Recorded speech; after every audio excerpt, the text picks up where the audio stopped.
Japan ভিসার জন্য apply করতে চাই, আমাদের যে প্রবলেমটা সবথেকে বেশি ফেস করতে হয়, অ্যাপয়েন্টমেন্ট আমরা কিভাবে নিব এবং অ্যাপয়েন্টমেন্ট নিতে কী কী প্রয়োজন হয় এবং অ্যাপয়েন্টমেন্ট কখন ট্রাই করলে বা কখন চেষ্টা করলে আমরা অ্যাপয়েন্টমেন্টের স্লট পাবো।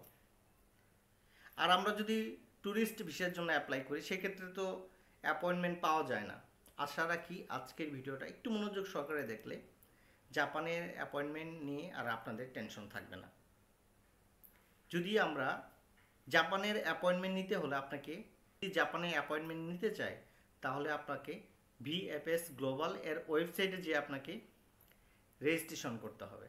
জুন মাসে ভিসার জন্য অ্যাপ্লাই করবেন, তাহলে আপনাকে মে মাসের 1 থেকে 15 তারিখের মধ্যে আপনাকে জাপানের অ্যাপয়েন্টমেন্টের জন্য আপনার যে পোর্টাল আছে মাঝে মাঝে আপনাকে ঢুকে ট্রাই করতে হবে।